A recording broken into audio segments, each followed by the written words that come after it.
Êtes-vous prêts tout le monde? C'est Hockey sans limite avant-match ce soir. Le Canadien qui affronte les Devils du New Jersey au Centre Bell. Retour à la maison pour nos Canadiens. Gros match, on va se dire, avec les blessures et tout. Dans le fond, tous les matchs vont quasiment être gros. Là.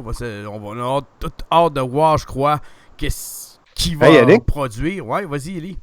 Ben, j'ai comme une solution que personne n'a parlé, Jean. Pourquoi on n'essayerait pas d'aller chercher Sidney Crosby? Ah, pourquoi pas?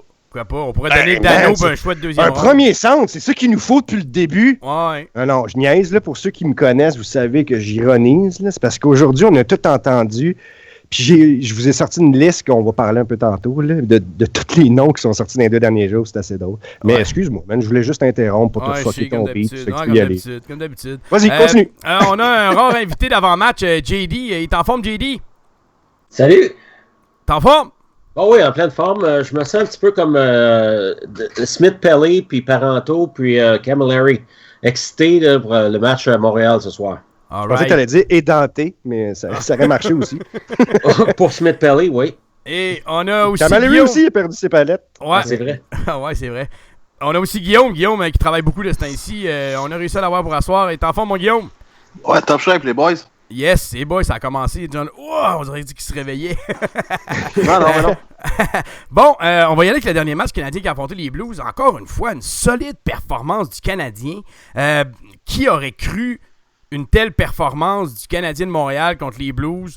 Bon, on va le dire, Montoya, je pense que le premier but, il aimerait ça de la revoir. Là. C'est un mauvais positionnement. Mais dominer les Blues de même, le Canadien a seulement fait 3 revirements, 57 tentatives de tir contre 51, 31 tirs pour les Blues contre 30. Montoya a été très solide, on va se le dire, surtout en première période. On n'a pas... en troisième, ça je te dis, il a donné le deuxième... Le premier but, tant qu'à moi, il l'a donné. Le deuxième but, il ne pouvait rien faire, mais le premier but, il l'a donné. Mais malgré tout ça, il n'y a pas un club de l'Ouest qui nous a dominés cette année. Comparé aux autres années, les 3-4 dernières années, j'ai pas vu une équipe de l'Ouest dominer le Canadien dans l'Ouest cette année. Aucune. Puis on n'avait pas Galchenyuk qu'un match. Je suis pas sûr, non. Donne-moi un match que le Canadien a été dominé. Un seul. Dans les tentatives de tir, on a dominé tous les matchs. Il n'y a pas un match que le Canadien s'est fait dominer dans les tentatives de tir. Puis dans les tirs au but, ça a été toujours par 3-4 tirs. Il me semble que les Ducks, c'était pas super. Je me rappelle, tu sais, toi, tu dis dominer, mais tu sais, c'est comme si tu parlais de 60 minutes de domination. Non, dominer un match, tu peux dominer 35 minutes, puis tu as dominé un match, là, c'est pas ça que je veux dire. C'est rare une équipe qui va dominer 60 minutes dans un match, peu importe la genre de game. Je trouve déjà, puis je sais pas si les autres vont être d'accord, que dominer est un mot qui est pas mal trop gros pour la situation. Je sais pas qu'est-ce que tu en penses, toi, Guillaume, vu que tu es de l'extérieur, là. Guillaume? Ouais, excuse-moi, parce que là, tout à l'heure, tu m'as demandé de muter. Ouais, c'est ça. Je savais que ça arriverait. Non, mais c'est pas ça. C'est que là, je cherchais au bouton, je voulais peser dessus, puis là, l'écran de noir, mais peu importe. Non, mais c'est ça, au niveau de domination. Mais là, la question que je me pose au dernier match Canadien de Montréal contre les Blues, qui a connu le meilleur match? C'est-tu Tomáš Plekanec ou le gardien de but Montoya? Plekanec a connu sûrement un de ses meilleurs matchs cette année, on va se le dire. Là. Il est impliqué. Probablement le meilleur. Probablement son meilleur, ouais. En effet, même s'il a déjà eu un match de 3 passes, je pense, au début de l'année, mais l'implication, je pense Puis les circonstances aussi, Yannick, le fait que ça soit dans un timing où on avait besoin que les vétérans se lèvent, je pense que son meilleur match est clair. Mais continue, Guillaume. Mais au niveau du... il y a aussi une chose, c'est Galchenyuk ne jouait pas cette partie-là, donc au ratio des mises en jeu gagnées, c'est sûr que le Canadien de Montréal a un léger petit avantage là-dessus, parce que Galchenyuk, on va se le dire, il en perd beaucoup, donc ton temps de possession de rondelle va être affecté vis-à-vis ça. Puis Secondo, c'est un gars qui peut faire aussi un petit peu d'erreur au niveau défensif, parce que c'est un gars qui a vraiment sa concentration, et surtout sur ses skills offensifs. Donc, puis le Canadien de Montréal, sans Alex Galchenyuk, elle a joué un style de jeu très, très, très défensif. Puis je crois que ça a super bien paru, puis ils ont fait en sorte de pouvoir bien contrôler les Blues. Malheureusement, ils menaient 2-0, ils ont réussi à créer l'égalité par la suite à 2-2. Mais j'ai trouvé, je pense que si je ne me trompe pas, c'est le but en prolongation. Là. Je me demandais parce que la défensive du Canadien faisait toute sa ligne bleue pour pouvoir laisser, je pense, ses Schwartz rentrer dans la zone complètement seul, puis se rendre à 1 contre 1 contre Montoya. Je crois qu'il y a eu une bourde qui s'est faite de ce côté-là, mais dans l'ensemble, si le Canadien décide de jouer la trappe, puis décide de jouer un jeu qui est concentré extrêmement défensivement, puis surtout avec un price d'un but, mais c'est une équipe qui causera pas tant de dommages que ça. Moi, je trouve que dominer, c'est trop. Peut-être pas dominer. Le mot dominer est peut-être trop, mais le Canadien a été égal avec ces équipes-là. Il n'y a pas d'autres équipes qui ont dominé le Canadien. C'est plus ça dans mon point de vue que je veux dire. J'avoue que le mot dominer est fort, mais le match était 50-50. C'était autant d'un bord que de l'autre. Fait que tant qu'à moi, là, on est capable de rivaliser avec les équipes de l'Ouest. Puis en santé, je suis pas mal sûr que... Puis cette année, là, l'Est gagne plus contre l'Ouest. Je sais pas si vous avez remarqué. Mais les 16 équipes de l'association Est ont une fiche de 500 et plus. Les 16. Il n'y a pas une seule équipe qui joue pas pour 500 dans l'Est. Les 3 pires équipes sont dans l'Ouest. On parle de Colorado, on parle d'Arizona, puis Calgary présentement. Fait que, tu sais, la parité, là, est au summum présentement dans l'Est, en tout cas. Moi, c'est ce que je remarque, en tout cas. J'ai dit, dominer, là, il faut que tu payes sur le mute. mais dominer, tu trouves-tu que c'est trop pour parler du dernier match? Dominer, pour moi, ça veut dire que tu as le contrôle du match presque d'un bout à l'autre, là, c'est difficile à dire, mais il faut dire qu'ils ont connu un excellent voyage dans l'Ouest. Je veux dire, oui, les résultats sont peut-être pas... Ça n'a peut-être pas tout été des victoires, mais on sait tous que pendant une saison, tu remportes des matchs que tu ne devrais pas remporter, puis tu en perds aussi que tu aurais dû gagner, que tu mérites de gagner. Puis je crois que c'est ce qui s'est passé dans l'Ouest là, présentement, lors du dernier voyage. Combien de gens auraient cru après ce voyage-là que le Canadien serait encore au sommet du classement général en revenant après 5 matchs sur la route? Je pense pas qu'il y aurait eu beaucoup de gens, moi inclus, là, qui auraient pensé ça, surtout en sachant que il perdrait Galchenyuk pour 2 matchs, puis Desharnais pendant le dernier match. Donc, ils ont connu un très bon... personnellement, j'ai trouvé qu'ils ont connu un très bon voyage, mais surtout, ils ont juste manqué de gaz là, contre Saint-Louis en 3e période. Les gars étaient vidés. Tu pouvais voir là, que vraiment, là, il était magané là, à ce moment-là, puis il n'y avait plus de jus dans le tank. Là. Fait que je trouve que c'est un très, très bon voyage, un voyage positif, malgré la perte des 2 centres. Puis ça, on en reparlera un petit peu plus tard. Parce qu'avant le voyage, on avait tout dit, je pense que tout le monde était catégorique, si on allait chercher 5 points sur 10, tout le monde était content. Moi, c'est ça que je me dis. Puis on a été chercher 5 points sur 10. Moi, je pense que c'est un voyage qui réussit. Puis c'était notre plus long voyage de l'année. Fait que je me dis, si on a réussi à sortir de là avec 500... T'sais, les autres devraient être moins pires, mais là, les autres sans Desharnais et sans Galchenyuk. Parce qu'on va se dire... On n'a pas parlé de ça. Ben c'est ça, la perte de Desharnais, on va se dire tout de suite, OK? Puis je comprends, puis je veux l'expliquer, essayer de l'expliquer comme il faut. C'est pas pour dénigrer Desharnais ce que je vais dire, là. Mais Desharnais est facilement remplaçable. Desharnais, dans notre alignement, normalement, c'est notre 3e centre. Normalement, Plekanec serait le 2e. Ça, on va tout se le dire. Juste que ce que je trouve plate dans sa blessure, c'est que Desharnais avait déjà prouvé dans le passé qu'il pouvait jouer sur la première ligne et faire produire Pacioretty. Ce qui fait qu'on perd un élément qui a déjà fait ça. Bon, Plekanec l'a déjà fait aussi il y a 2 ans. Il a fait 60 points avec Galchenyuk puis Gallagher. Peut-il réussir à le faire avec Radulov et Pacioretty?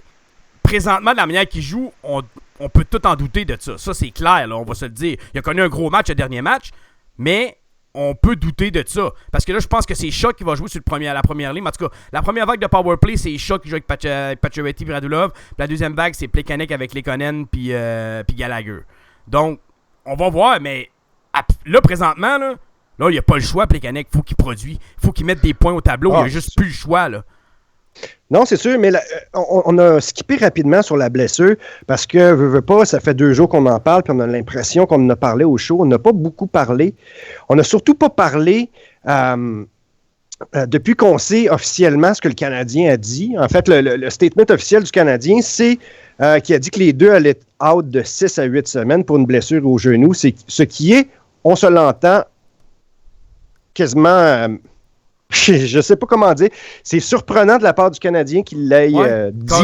Mais en même temps, j'aimerais souligner le fait que si on n'avait pas chialé pour, il ne l'aurait pas fait. Moi, je suis pas d'accord avec ça.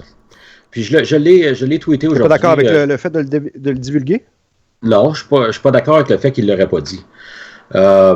Parce que la raison pour laquelle je dis ça, c'est que j'écoutais justement moi aussi cet après-midi là, sur 91.9, puis il parlait de ça. Je pense que c'est Georges Larac, puis ces gars-là qui parlaient de ça, puis Gonzo.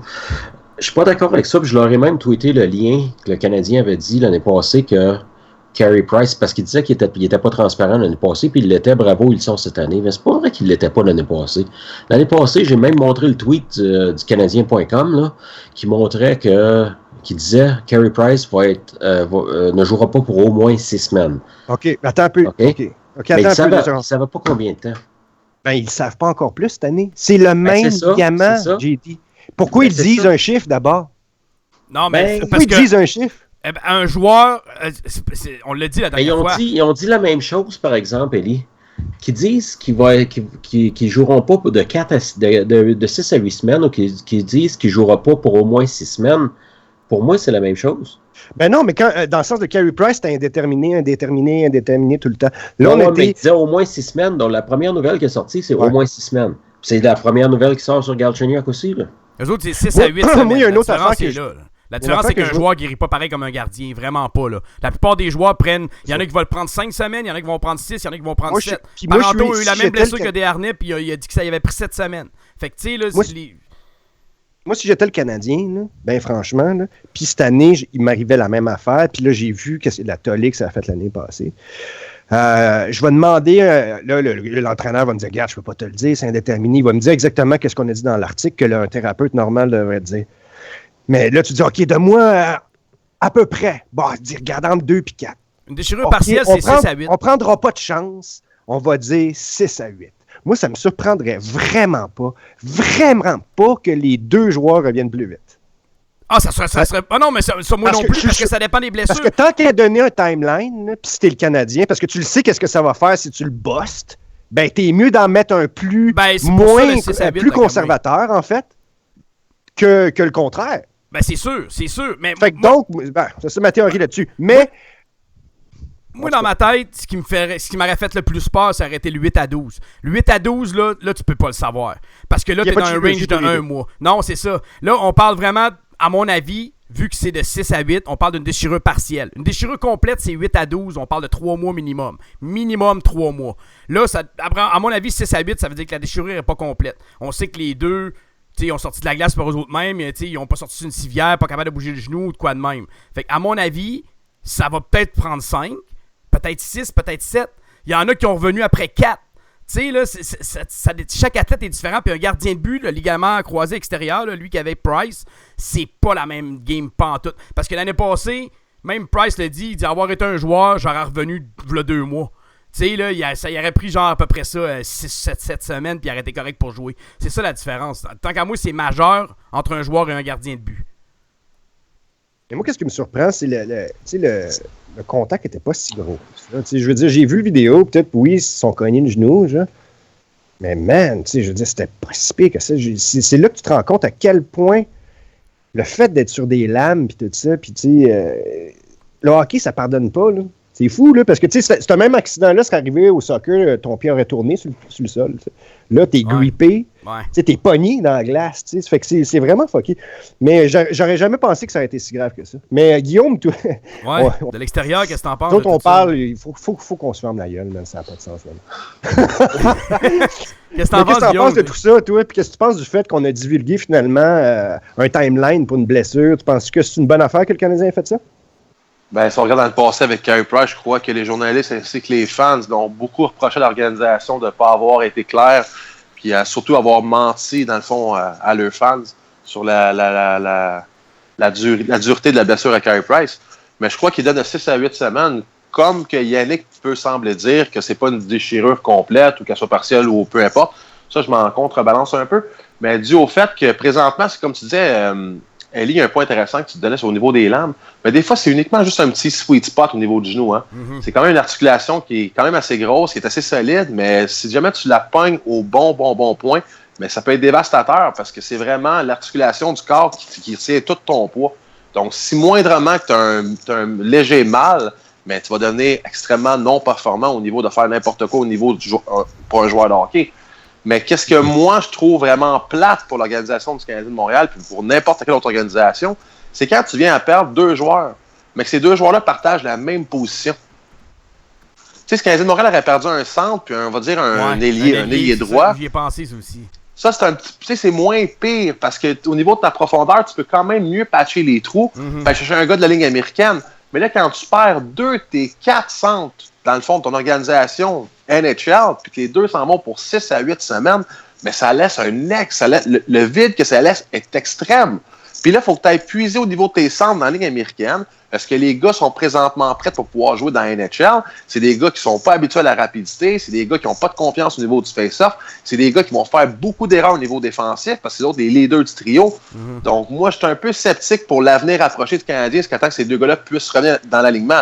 Oui, David Desharnais, c'est pas le joueur préféré des fans, je peux le comprendre. Sauf qu'il y a quand même une chose que beaucoup de joueurs n'ont pas, c'est de l'expérience. Mm-hmm. Ouais. Puis l'expérience c'est un rouage de l'équipe, qu'on le veuille ou non. Exactement. Donc, qu'est-ce que David Desharnais peut apporter quand même à l'organisation et à son équipe, c'est quand même un impact qui est extrêmement positif. Il va être meilleur centre que n'importe quel gars de la Ligue américaine. Donc, c'est une perte qui est difficile à Canadien de Montréal à gérer. Donc là, Marc Bergevin, lui, il regarde le scénario qui s'en vient. C'est sûr qu'il vient d'un long voyage. Là, il pogne Devos à soir à la maison. Carey Price va reprendre les nets. Donc, pour ça, il y a quand même comment je peux dire, un beau petit coussin au niveau défensif. Ses défenseurs sont en santé. Son gardien de but il est présent. Puis offensivement, ce que Michel Therrien va dire à ses joueurs, comme je disais tantôt, les gars, il faut jouer défensif puis rester opportuniste. Ouais, t'as pas le choix. Un fait cocasse dans tout ça, et oui, cher auditeur. Faites à noter que Desharnais s'est blessé sur sa première mise en échec cette saison. Et oui, croyez-le ou non, c'était la première fois qu'il mettait un adversaire en échec. Il l'a pas vraiment mis en échec. Non, il s'est éclaté dessus. Il a passé à côté, mais ils ont calculé ça comme une mise en échec. Ah non, il s'est vraiment éclaté dessus comme un œuf. Vous regarderez. Whip! Ouch! C'était sa première. Quand t'essaies de frapper quelque chose, puis l'autre bronche même pas, là. Là, la question est la grosse question. Là, JD qui a posé une question sur le chat. Je vais la poser, JD, si ça ne dérange pas. Êtes-vous satisfait avec Plekanec ou Desharnais comme deuxième centre? C'est ça la question. Lui, je répondais à une question en réalité sur le chat. On m'a demandé, c'est Benoît qui m'a demandé, ou qui nous demandait en tout cas, qu'est-ce qu'on fait? Est-ce qu'on attend ou est-ce qu'on fait un échange ou des choses comme ça? J'ai répondu avec une autre question. J'ai dit ça dépend vraiment. Faut que tu répondes à la question que tu vas poser. Il faut que tu répondes à une question. Es-tu satisfait avec Plekanec ou Desharnais comme deuxième centre? En répondant à ta question, si tu réponds à cette question-là par oui, je suis satisfait avec ça, alors à ce moment-là, si tu es satisfait avec ça, tu vas dire, OK, ben là, on va rappeler Charles Hudon, on va rappeler Mike McCarron, on va essayer de passer à travers cette situation-là, comme ça, avec ce qu'on a déjà dans l'organisation, avec Andrew Shaw, et en espérant que tout va bien. Si tu n'es pas satisfait avec ça, si tu n'es pas satisfait avec Plekanec, Plekanec qui produirait. Mais si t'es pas satisfait avec ça, comme moi je suis pas satisfait, puis le Canadien peut pas l'air satisfait parce qu'il paraît qu'il cherchait un centre, à ce moment-là, tu as déjà eu des discussions avec d'autres directeurs gérants. Oui, peut-être que le prix a augmenté un petit peu à cause que tu es désespéré. En ce qui me concerne, là, tu payes un petit peu plus aujourd'hui, puis tu vas chercher ton centre parce que tu en as besoin. C'est aujourd'hui que tu en as besoin, ce centre-là. Parce que là, comme c'est là, même avec Plekanec, là, tu n'as pas Desharnais, puis je suis 100% d'accord avec Benoît, avec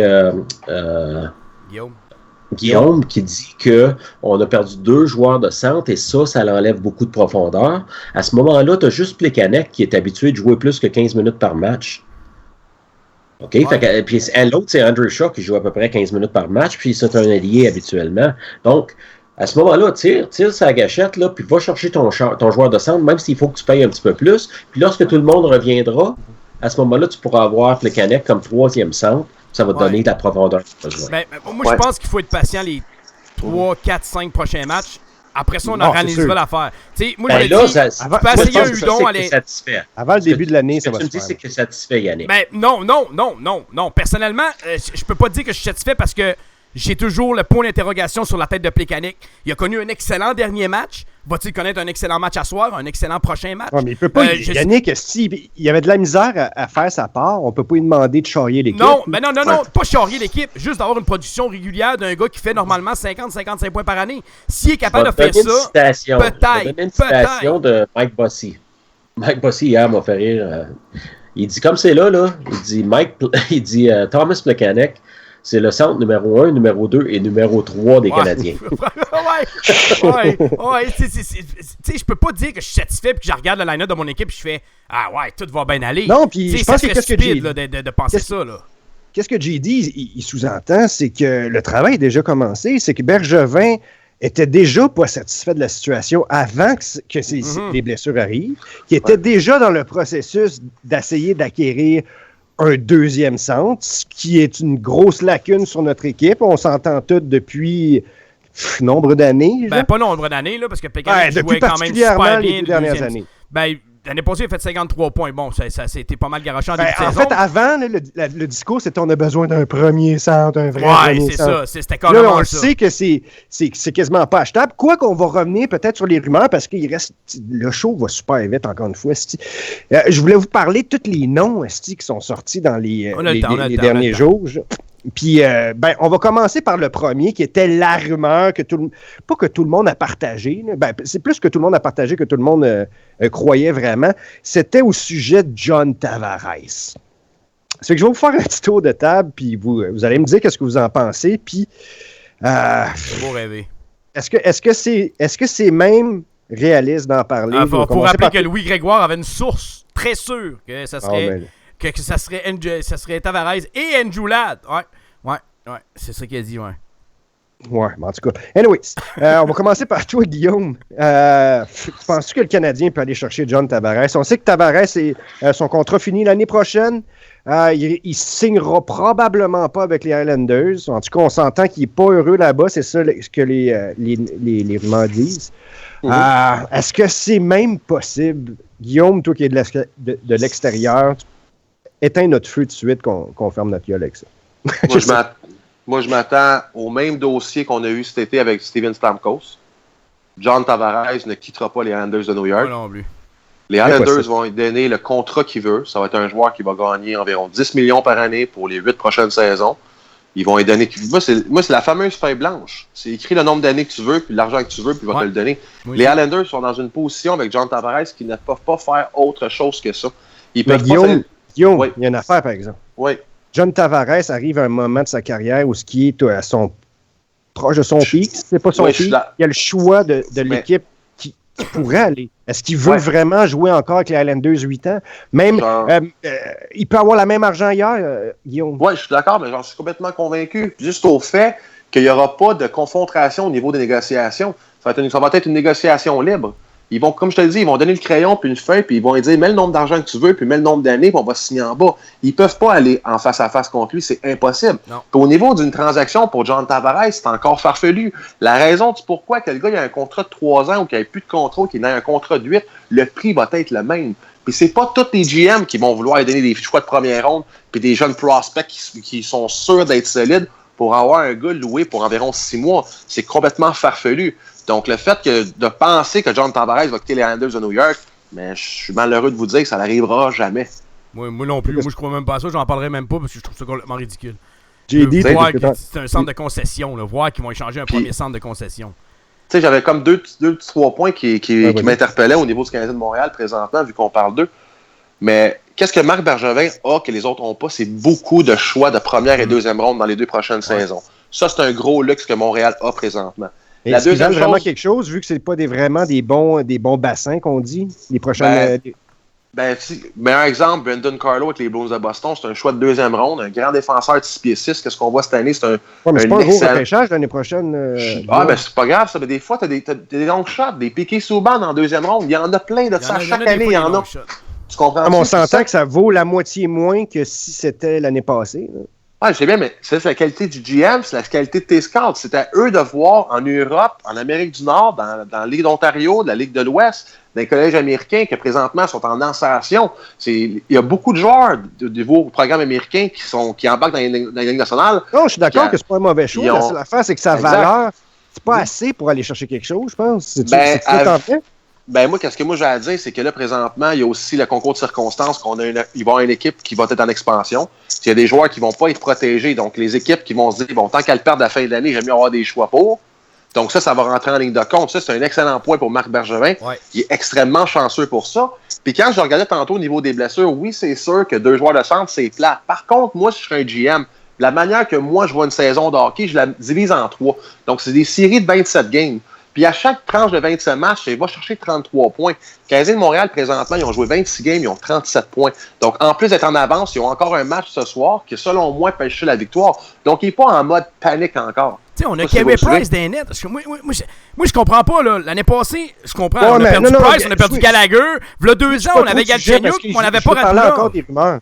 Tu sais, moi, je comprends pas que ferait bouger absolument automatiquement quand t'as le meilleur gardien au monde devant le filet. Oui, Canadien va sûrement avoir moins d'attaque. On a besoin d'un deuxième centre si on veut gagner la Coupe. Mais l'affaire aussi... C'est une nécessité, là, Carey ou pas, là. On va voir. C'est pas je dis les 4-5 prochains matchs. Le Canadien va chercher 8 points dans les 5 prochains matchs. Non, mais Yannick, même si les gars sont pas blessés, on en a besoin de ce centre-là. C'est ça. Oui, je sais, mais ça va être plus facile à date limite que là, les DG qui t'attendent avec une brique et un fanal puis disent ah ouais, t'as besoin d'un centre. Qui Bergevin est pas réputé pour sortir le cash de sa poche facile. Ça va peut-être coûter un choix de 3e ronde de plus, mais en même temps, moi je pense que ça va se faire plus à la date limite. Je pense que c'est là que ça va vraiment plus pousser que d'autres choses. Exactement, mais Yann, t'amènes un bon point, là. L'affaire, c'est que Marc Bergevin va appeler un autre GM. Moi, j'ai toujours dit ça fait des années que je le dis, ça. C'est le jeu de l'agresseur puis de l'agressé. Ben oui. Mais Marc Bergevin, présentement, sans Galchenyuk puis des harnais, les autres GM, ils disent ouais, le gars, il a une béquille, là. Je suis sûr qu'il se fait même appeler. Je suis sûr qu'il se fait même appeler et dirait ouais, t'as besoin d'un centre, mon Marc. Mais lui, là, Marc Bergevin a besoin de quelque chose qui l'intéresse ailleurs, là. S'il serait l'agresseur, il peut l'avoir à un prix qui vaut vraiment. Il va avoir un joueur au prix qu'il vaut. Mais présentement, vu qu'il joue le rôle de l'agressé, lui, il appelle un GM. Moi, je veux le joueur là. Ouais, c'est beau, le prix, c'est ça. Ben, pour toi, Marc, ça va être une petite affaire de plus. Ça se dira pas de même, mais c'est le même que ça va se faire. Pourquoi il ne payerait pas? C'est un petit peu plus.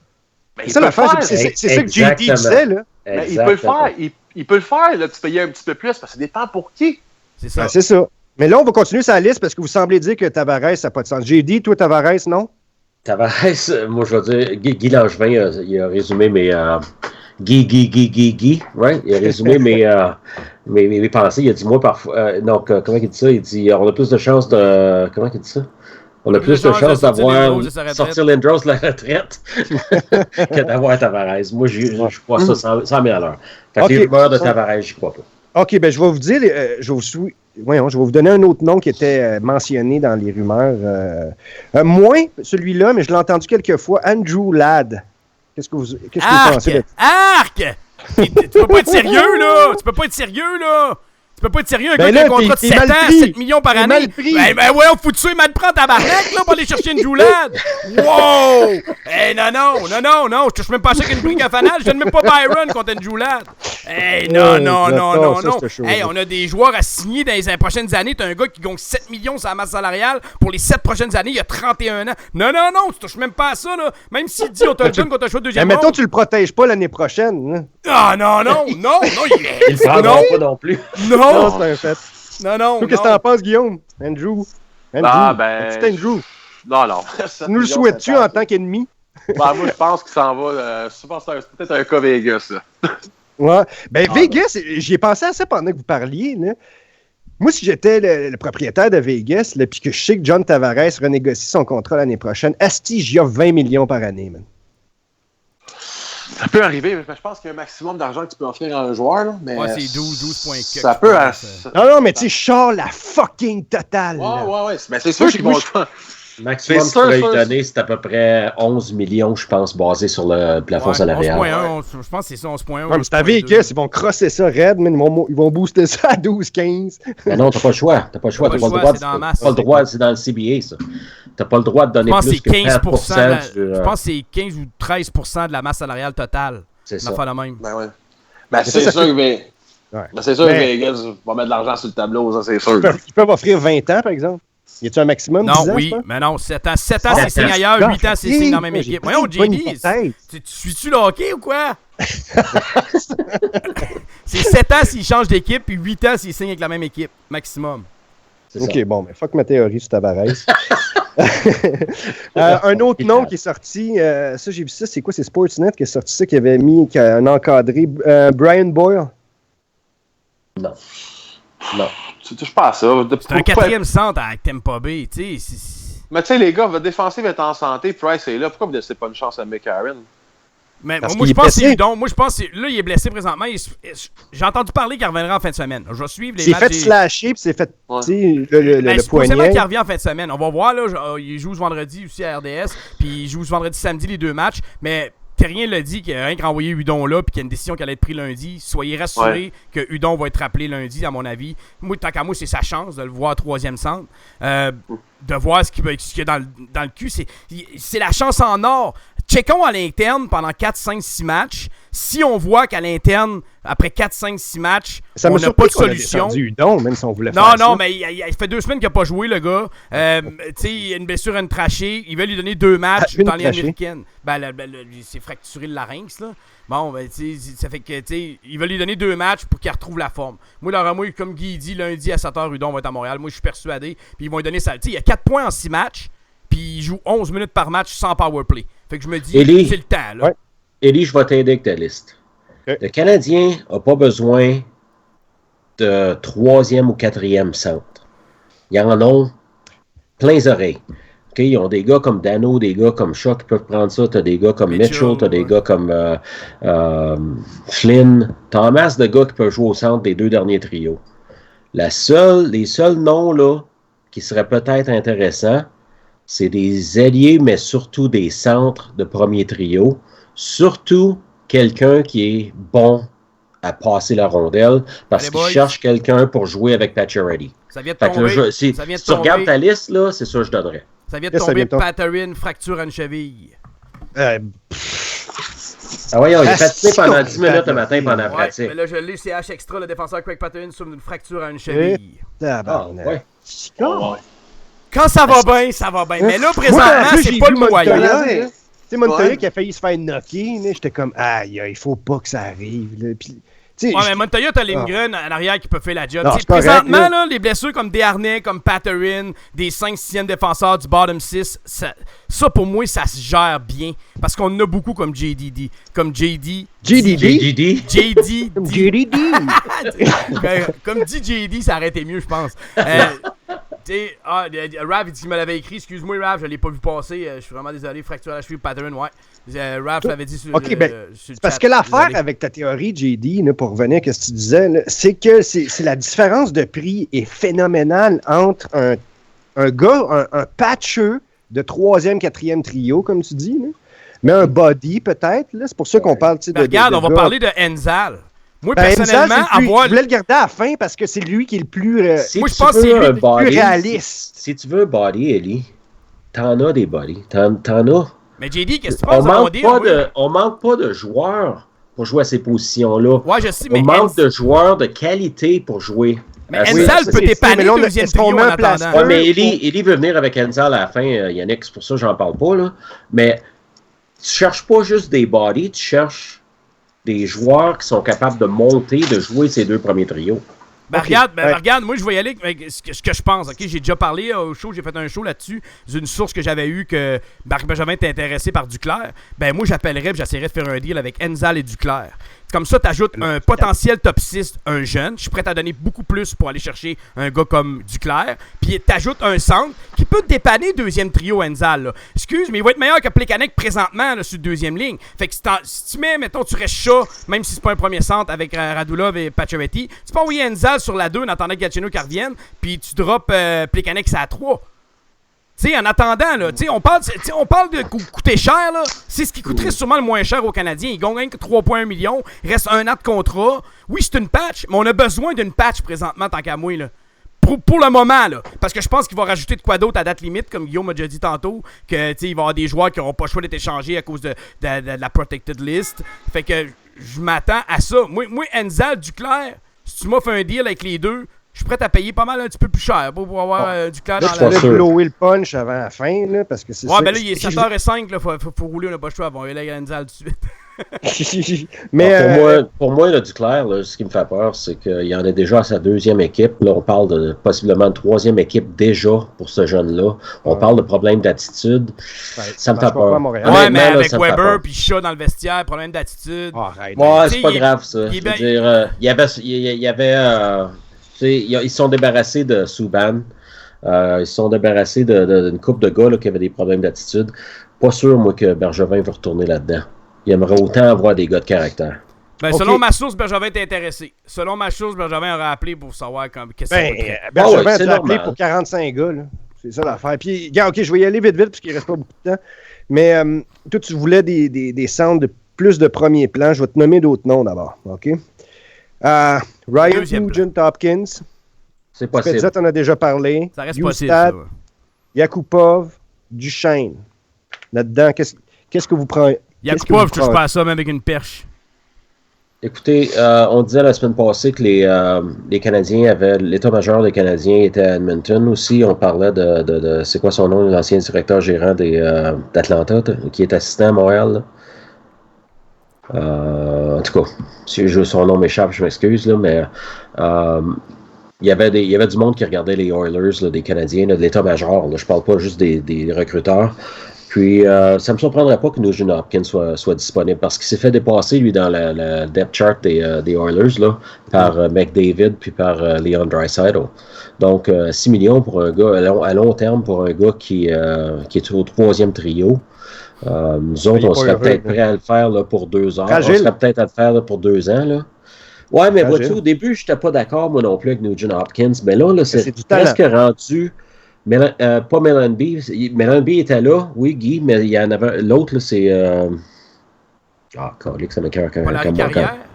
Non, l'autre. Vous avez tout nommé. Ah, Rick Dudley? Dudley. C'est lui que je cherchais. Dudley était à Edmonton. Et puis, en tout cas, ce que je veux dire, c'est que j'étais contre ça, moi aussi, Nugent Hopkins. Mais là, c'est rendu au point de désespoir, là, en ce qui me concerne.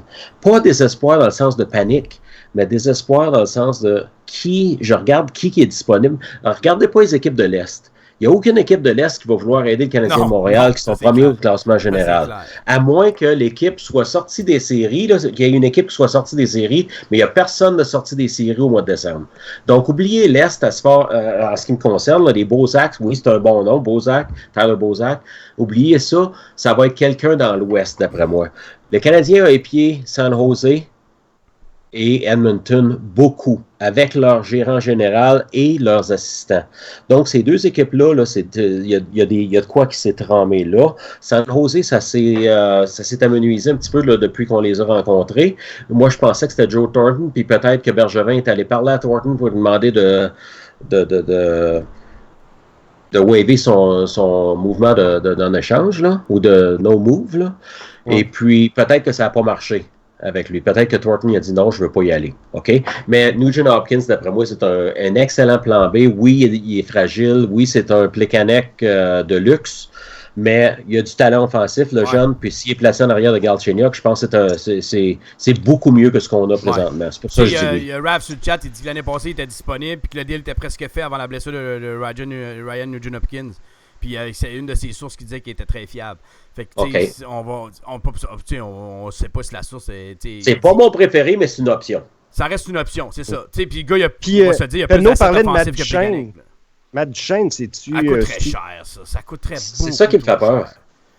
Ouais, mais en même temps, si tu veux gagner... Ouais, mais c'est pas un premier... Faut pas essayer de remplacer Galchenyuk. Faut trouver un deuxième centre. Ben, il va être parfait comme deuxième. Mais non, Duchesne, c'est un premier centre dans la ligue. C'est un gars qui fait 80-90 points, qui est capable de faire ça. Si tu mets une saine bataille entre les deux, genre pour s'assurer ouais, mais ça va te coûter minimum Pacioretty. Fait que tu perds un ailier gauche de qualité. Tu gagnes pas des coupes avec des fucking Flynn puis des Mitchell, c'est ça aussi l'affaire. Tu penses donner des Flynn puis des Mitchell pour aller chercher Duchesne? Mais non. Bon, mais si tu donnes un Pacioretty ou un Gallagher, tu affaiblis ton top 6 pour aller chercher notre top 6. Duchesne va faire plus de points, mais il va te manquer des ailiers. Tu vas revenir avec le même problème. Ouais, je vais dire de quoi, par exemple. Yannick, tu viens de toucher un point. Si tu peux mettre la main sur Duchesne pour un gars comme Gallagher, je le fais tout de suite. Mais pour Pacioretty, je le fais pas. Arrête de me dire, Gallagher. Non, je pense pas qu'il serait dans le... Moi aussi, je l'aime, Gallagher. Je l'adore, Gallagher. Moi, je trouve que le style de Gallagher, il n'y en a pas assez dans la Ligue nationale. Si t'es pour sacrifier quelqu'un... Si t'es pour sacrifier quelqu'un pour Matt Duchesne, Gallagher, d'après moi, faut que tu donnes de quoi, là, on s'entend. Ouais, t'as pas le choix, c'est clair. On faisait des blagues, là, on disait que, je sais pas qui disait, là, qu'on pourrait échanger, qu'Edmonton voudrait Carey Price pour McDavid, là, on faisait des jokes là-dessus, là. Mais faut que tu donnes de quoi pour avoir... Québec, sont bien drôles. OK? T'auras pas Philippe Danault, là, tu donneras pas Philippe Danault. Non, ça c'est clair, faut que tu donnes, t'as pas le choix. Ouais. Fait que si t'es pour sacrifier quelqu'un, d'après moi, là, ça aurait un peu plus d'allure. Parce que le deal de Raph, c'était Beaulieu-Sherbach. Ben, le deal avec Nugent Hopkins, c'était Beaulieu-Sherbach, mais un choix de deuxième ronde, le deal de l'an passé, supposément. Là. Pour qui? Pour Ryan Nugent Hopkins. Ouais. Ouais, c'est Le frère. ouais, je vois pas comment... C'est pas beaucoup. Il y a rien que Attends, Sherbach, Beaulieu, puis un deuxième choix. Ça se produira pas. Ça Voyons prend- donc, dude. Ouais, plus salaire, ça arrivera pas. Guillaume, merci. Ça se Mais là, peut pas, si, là. à prix honnête, là, si vous avez 3 joueurs sur la table à aller chercher, là, je vous donne 3 noms de même. Là. Puis le prix, ça peut être bas et haut, là, mais celui qui pourrait le mieux vous aider parmi ces 3 gars-là. T'as Matt Duchesne, t'as Anthony Duclair, puis Evander Kane. Non. Oh, fuck Evander Ah, Kane. fuck Evander Kane, trop de problème. Ça, c'est, Non, c'est- non, c'est- non, c'est- non, non, non, non. Tu t'amènes pas ça ici, tu t'amènes à Sodome et Gomorre, Là, esti. Pop s'est fâché sur le chat à cause Après qu'on manque de 15 respect à minutes, nos esti, joueurs. il va s'être fait pogner par la police. Non, non, tu sais, Pop s'est fâché sur le chat. Là. Il dit Chris, vos fucking Mitchell et Flynn font partie du club en ce moment. Ils se donnent ce qu'ils peuvent non, respecter non, les c'est- joueurs, c'est- s'il vous plaît. C'est pas un manque de respect. C'est pas un pas manque de vraiment respect pas. pour Hey, les joueurs. j'adore Mitchell. là. C'est un excellent 4e centre qui est capable de dépanner ça à 3. Puis j'adore l'intensité de Flynn. La question est pas là. C'est pas un manque de respect envers ces joueurs-là. Ça C'est reste que tu des peux joueurs pas- de c'est pas- soutien. C'est ça, tu peux pas les mettre sur un deuxième trio. Ils peuvent patcher, mais tu peux pas à long terme gagner C'est avec pas, ce c'est type pas de contre les joueurs-là. joueurs, puis c'est pas qu'on les aime pas. C'est pas, la question est pas là. C'est qu'on parle de Matt Duchesne. Tu peux pas donner un Flynn ou un Mitchell pour Matt Duchesne. Tu sais, c'est impossible. Là, tu sais. Ah non, Fait que- ça, c'est... Mais non. Mais Je les ai continue, un prix honnête. Christelle. Puis les noms qu'on a dit, vous n'avez pas parlé de Bustad. Le monde en a parlé pas mal aujourd'hui. Vous autres, c'est la même affaire, c'est Moi, le je pense salaire? moi, je pense qu'il. Non, ben, il gagnait 4.1, lui, jusqu'en 2022, mais moi, je pense qu'il va. Marc-André n'est pas d'accord avec moi, là. Il dit qu'il coûterait pas si cher que ça, mais moi, je pense qu'il coûterait énormément cher. Un centre de 6 pieds 6. Il est jeune encore, hein? Un contrat, il a 23. 25 ans, 24, 25, dans ce coin-là, en tout cas. Tu sais, un gars de centre de 6 pieds 6. Bon, la meilleure saison, je pense, c'est 40 points, mais tu sais, ça reste un gros centre, là. Moi, je prendrais Bjorkstad avant Enzal, là, demain matin, mais je pense qu'il va coûter beaucoup plus cher qu'Enzal, tant qu'à moi, là. OK. Penses-tu que le directeur gérant des Panthers de la Floride, qui risque aider le d'affronter le Canadien, Canadien, qui risque d'affronter le Canadien en première ronde des séries, penses-tu qu'ils vont aller échanger Bjorkstad à Montréal? Non, exactement. Je suis d'accord avec toi, JD. Moi, je pense que ça sera pas C'est ça. dans l'Est, moi aussi. Même affaire. Je dis pas que ce sera pas échangé, mais je m'attends pas à ce qu'il soit échangé à Montréal, même si Montréal avait un meilleur offre. Ouais, moi non plus. Bon, ben les boys, on passe ça d'avant-match. Vas-y. Il faudrait. Mais juste avant, Guillaume, c'est quoi ton gars? Si t'avais un gars sur cette liste, ça serait sur qui tu mettrais ton Même si argent? ça serait aider notre équipe qui est contre tes Bruins. là. Moi, je mets en ordre, contre les Blues, en ordre, je dirais que c'est sûr que Duchesne, c'est vraiment le joueur le plus alléchant. Mais moi, si je serais un GM, c'est sûr que ça serait comme un gas, là. Mais je vais prioriser Evander Kane avant Anthony Duclair. Ah, ouais. Ah ouais? Oh, ouais. Ben ouais, côté talent puis skills, on va se le dire, Evander Kane, là, c'est un gars qui a Ah, mais énormément de talent. Mais dans Folie de Montréal, dans Je le suis d'accord. Nightlife, dans... Je suis d'accord avec tout ça, Il y avait un gars cette année qui est rentré qui s'appelle Radulov, que tout le monde avait mis la tête sur le bio.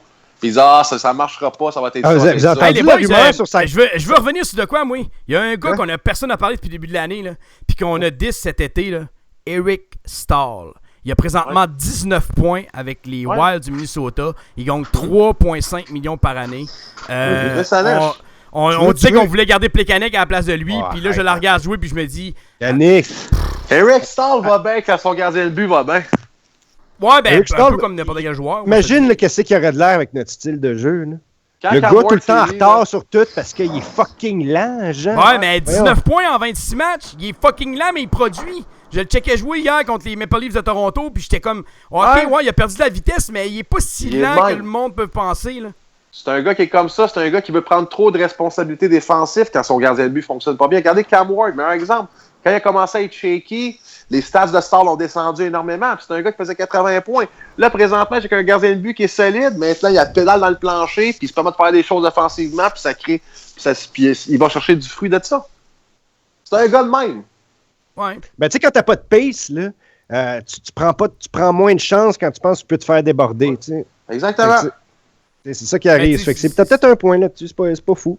Mais je pense Regarde, pas qu'on les avant-match, changer moi, parce Yannick. qu'il produit Il est bien, là, grave. mais en tout cas, c'est ça. Bon, on va y aller avec l'avant-match. Ce soir, le Canadien qui affronte les Devils qui ont 30 points au 15e rang de la Ligue nationale. Le Canadien est premier toujours avec 37 points. Les buts par match, les Devils sont 18e à 2,56. Le Canadien est à 2,88 au 8e rang. Les buts alloués, les Devils sont 19e à 2,68. Le Canadien, 4e à 2,23. Le power play du Canadien au 7e rang de la Ligue à 21,4%. Celui des Devils au 20e rang à 16,3%. Le désavantage numérique des Devils à 84,8% au 6e rang, celui du Canadien au 17e rang à 81,6%. Un duel Schneider contre Price ce soir. Alors, quel genre de game vous attendez contre les puissants Devils? Okay, on va commencer avec toi, Guillaume, vas-y donc. Une game plate. Je m'attends à une game pas mal défensif, mais il va y avoir quand même un peu d'émotion. Smith Pelly va être là, il va y avoir Parenteau qui est là aussi. Donc ça, c'est un petit côté qui est positif au niveau des Devils. Travis J. Jack, présentement, il est blessé. J'ai regardé tantôt une statistique qui m'a fait rire un peu. C'est sûr que Martin Brodeur n'est plus là. Mais dans les 14 dernières visites des Devils de Centre Bell, ça a été une fiche de 10 victoires, 4 défaites.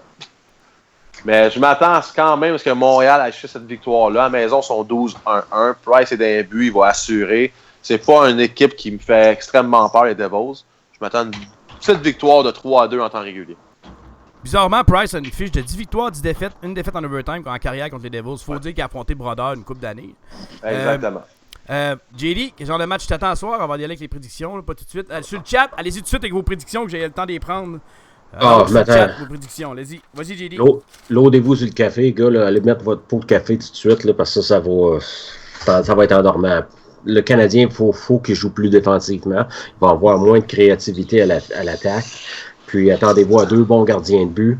Et puis, on connaît le style des Devils, ça n'a pas changé, ça fait des années, c'est le même. Donc, attendez-vous à un match plate. Puis, si vous êtes en chemin présentement, vous en allez au Centre Bell, là, revirez de bord tout de suite, allez chercher votre équipement de hockey si vous pouvez jouer au centre, parce qu'on ne sait jamais s'ils peuvent vous rappeler.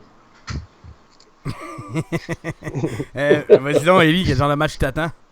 Ben, man, comme les gars disaient, je pense que ça va être fucking boring. J'ai sorti mon snuggie, là. Je m'entends que je puisse m'endormir n'importe quand pendant ce match-là. Quoique, je vais m'acheter du café, comme disait JD, pour essayer de toffer.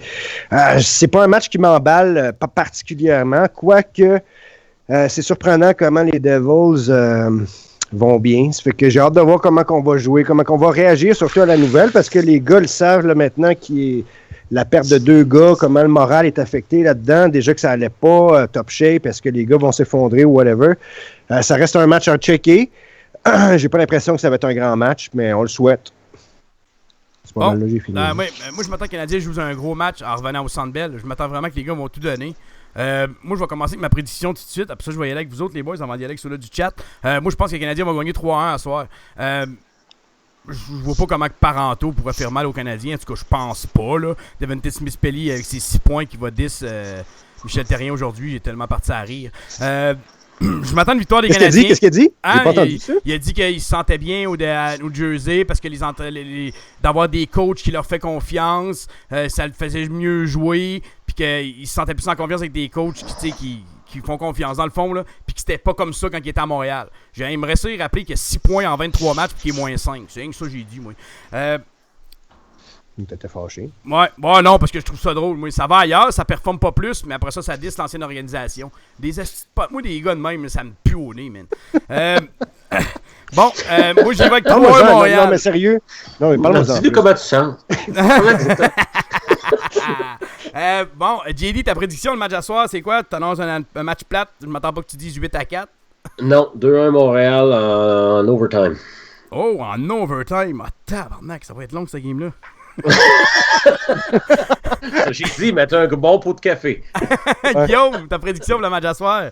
3-2 Montréal en temps régulier. Puis je vais juste dire une petite chose. Taylor Hall, moi je t'invite à mettre ta tête dans les airs parce qu'il y a un Emeline Weber et un chat qui t'attendent, je pense. Ah ouais, Chris. Ouais, Taylor Hall qui a gelé l'autre. Hein, exactement. On n'a pas parlé, là, mais... Moi je crois qu'il y a une fraternité qui est quand même présente dans la Ligue nationale. Puis je crois qu'à soir, il va y avoir 3 joueurs du Canadien de Montréal qui vont pas se gêner de le pincer. Il l'a vraiment pincé solide. Quasiment. C'est vraiment dangereux. C'est très dangereux qu'est-ce qu'il a fait, puis ça se fait pas, man. Ouais, mais en même temps, moi je pense que le hit était légal, personnellement. Ouais. Mais c'est la. Je le sais. Ça a tellement été vite, ce jeu. Ouais. Légal, mais selon la loi non écrite. Ah non, je sais, ça faisait mal au cœur. Quand tu joues sur une glace d'hockey, puis tu vois ce jeu-là se dessiner dans ta tête d'un joueur, tu dis, ah, sac, je vais te le connecter. Puis c'est ça qu'il a fait. Puis il savait très bien qu'est-ce qui s'en venait, Taylor Hall. Ouais, je sais. Il a continué à le faire. Ouais, Ça, il a ralenti même un peu avant. On aurait dit qu'il a comme fait oh non, tu sais. En tout cas, j'ai pas aimé le voir à terre. Là. Ouf. Ah, c'est pas grave, c'était lui. Il va payer le prix, je vous le dis. Il y a des joueurs qui vont y rendre des visites dans les prochains matchs. C'est sûr et certain. Que à Montréal, ça va visiter fort. On a de la misère à se visiter quand on a besoin pour nous-mêmes. Là. Ah, c'est pas un gros client. Là. Non, c'est sûr, mais t'as peut-être raison que ça va être une cible particulière pour le monde qui aime IT. Mais bon. C'est sûr, ça va être ça serré. Puis les refs, le système va être dans les poches. Hein? Ouais. Ouais, ça se peut très bien. Ouais, ça se ferait bien gros. JD, ta prédiction, toi, tu me l'as donnée. Élie, prédiction à soir. Ton herboriste dit quoi? Ben là, mon herboriste, à soir, je vais le changer quasiment pour du Crystal Meth. Je ne sais pas même comment je vais réussir à toffer cette soirée-là. Mais non, je le sais vraiment pas, mais j'ai l'impression que ça va être une petite victoire, comme ils ont dit, les gars, un 2-1, 3-2. Je vais y aller pour 2-1 pour faire différent, Canadien. Mais je pense que ça pourrait très bien être le contraire, puis je ne serais pas surpris. Ça va être un match, je l'espère que ça va être plus meilleur que ce qu'on attend, parce qu'en fait, ça peut pas être pire que ce qu'on attend, parce que tout le monde attend. Fait que, regarde, on souhaite juste que ça soit un match potable, puis qu'on Yo, mais 2 minutes. T'as pas dit score? C'est quoi tu m'as dit comme score? C'est quoi tu m'as dit comme score? Je m'excuse, je prépare mon match, je m'excuse. Guillaume faisait sa vaisselle. 2-1 Canadien. 2-1 Canadien. Bon, prédiction sur le chat, Kevin Marcotte. 3-1 CH, Guy 2-1 Montréal, Raph 3-2 Devils, Sylvain 4-1 Montréal, Daniel Dion 4-0 CH, Nicolas 4-2 New Jersey, Flames Fan 4-2 New Jersey, Pops 3-1 CH et Mike 2-0 Montréal. Il n'y a pas 24 là-dedans, hein? C'est comme... on s'attend pas à 20 de buts. En tout cas, on va avoir un bon duel de gardien de but. Biz qui dit 2-1 Montréal.